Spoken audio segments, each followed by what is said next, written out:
siang. Yang terhormat Ner Putri Romas SMSI dan teman-teman yang saya kasihi. Sebelumnya perkenalkan kami dari kelompok 1. Saya sebagai moderator, nama saya Sira 043001 dan teman saya. Perkenalkan, nama saya Elias Trimulianto Waliu dengan NIM 24043006. Perkenalkan, nama saya Niruda Mayanti Tambun dengan NIM 24043005. Perkenalkan, nama saya Dr. Siwas dengan NIM 24043004. Perkenalkan, nama saya Ferdinand Guntur dengan NIM 24043008. Perkenalkan, nama saya Abigail Esther Sayang Sulfit dengan NIM 24043002. Perkenalkan, nama saya Fazlia Ramadhani dengan NIM 24043007. Kali ini kami dari kelompok 1 akan mempresentasikan hasil diskusi kami mengenai materi statistik bisnis yang menjadi dasar penting dalam pengambilan keputusan di dunia bisnis modern. Nah, saat ini kita akan mengulik bersama seberapa vital peran statistik dalam membantu kita mengambil keputusan yang lebih tepat dan akurat. Kita semua tahu di dunia bisnis yang modern ini penuh dengan ketidakpastian, apalagi di era yang serba cepat, persaingan makin ketat. Nah, disinilah statistik memainkan peran krusialnya. Statistik itu seperti kompas bagi para pebisnis. Dengan mengolah data, kita bisa memprediksi permintaan pasar, menganalisis tren, dan bahkan mengelola risiko. Statistik membantu kita untuk mendapatkan gambaran yang lebih jelas dan akurat tentang situasi bisnis. Dasar pengertian statistik. Statistik bisnis adalah cabang ilmu statistik yang diterapkan dalam konteks dunia bisnis. Statistik dalam bisnis digunakan untuk memberikan wawasan yang lebih mendalam. Statistik tidak hanya berguna untuk menggambarkan data yang ada, tetapi juga untuk melancarkan langkah-langkah strategis berdasar. Sebagai contoh, statistik untuk menganalisis data pelanggan, mengidentifikasi segmen pasar yang menguntungkan. Perusahaan dapat dalam faktor tertentu dapat mempengaruhi hasil bisnis. Misalnya, perusahaan dapat menggunakan analisis mengaruhi volume penjualannya. Yang kedua, analisis rantai waktu atau time series analysis Atau bisa dikategorikan. Contohnya kayak jenis kelamin, warna favorit, atau status seseorang, itu kan DP data dikelompokkan. Kepuasan pelanggan, contohnya kayak mau survei Abi nih, orang mau survei kira-kira Abi ini lebih suka dengan produk A atau produk B. Nah, itu termasuk dari statistik kualitatif. Nah, selanjutnya ada perbedaan utama. Statistik kualitatif itu DP data bukan berbentuk angka, melainkan sifat. Pengolahan data kualitatif itu lebih ke klasifikasi, sementara kalau kuantitatif lebih ke hitungan matematis. Beberapa contohnya, yang pertama, prediksi permintaan dan penjualan di pasar di masa depan.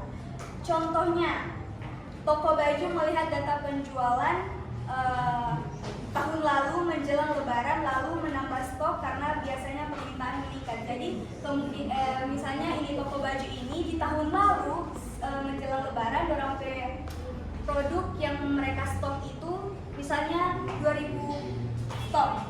Nah, untuk di tahun ini, dorang harus melihat pencatatan penjualan di tahun lalu agar dorang memastikan bahwa apakah dorang produk di tahun ini cukup untuk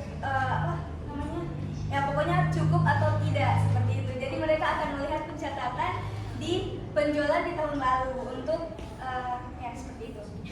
Kalau harga roti terlalu mahal, pembeli berkurang. Nah, sedangkan kalau misalnya terlalu murah, keuntungan yang mereka dapat itu kecil. Nah, nanti kan jadi rugi kan teman-teman. Atau di Instagram, nah seperti itu. Jadi di sini statistik membuat strategi promosi lebih efektif karena iklan ditargetkan ke konsumen yang paling berpotensi untuk membeli produk mereka. yang ada. Ini sering digunakan. Kita dapat menilai apakah suatu program mencapai tujuan yang diinginkan dan apakah hasil yang dicapai sesuai dengan ekspektasi.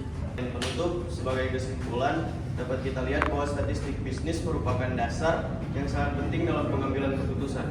Statistik tidak hanya membantu kita memahami kondisi pasar, perilaku konsumen, maupun kinerja perusahaan, tetapi juga dapat digunakan untuk analisis pasar, prediksi tren, serta pengendalian risiko.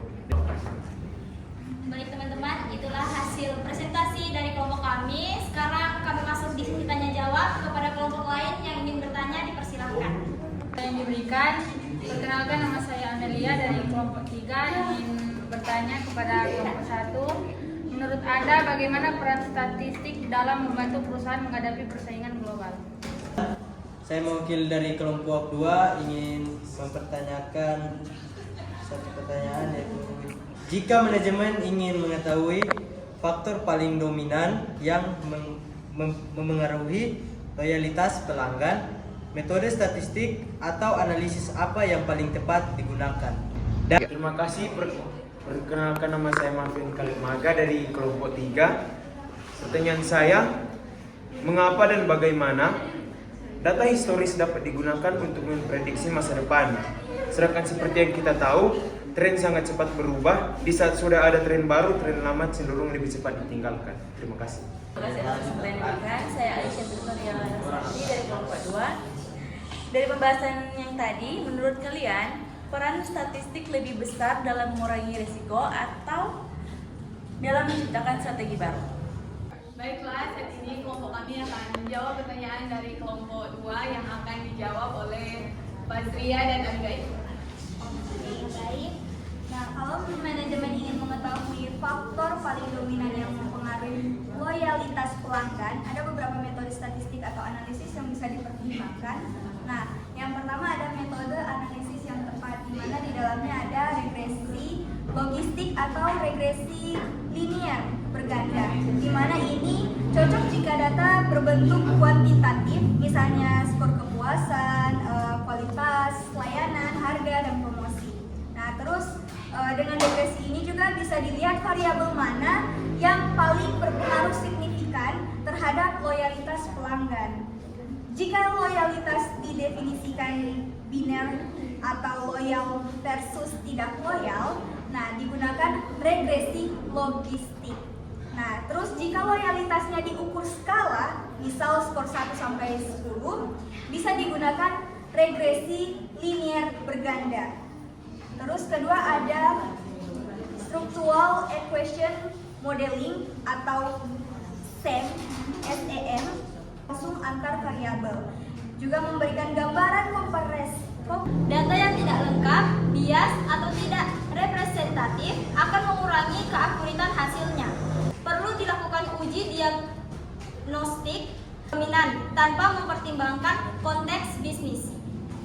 Dan selanjutnya kelompok kami akan menjawab pertanyaan dari kelompok 3 yang akan dijawab oleh Elias. Menghadapi persaingan global sangat penting karena melalui statistik perusahaan dapat menganalisis data pasar, memahami perilaku konsumen.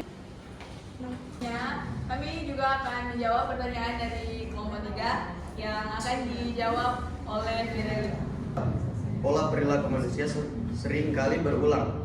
Data lama memberi gambaran dasar tentang kecepatan perubahan tren, umur tren, dan faktor yang mempengaruhi dasar yang selalu berulang. Terima kasih. Saat ini kelompok kami akan menjawab pertanyaan dari kelompok 2 yang akan dijawab oleh Josiko. Perusahaan dapat memprediksi kemungkinan kerugian, memahami pola pasar, serta menilai peluang dengan lebih akurat. Demikian presentasi dari kelompok kami. Jika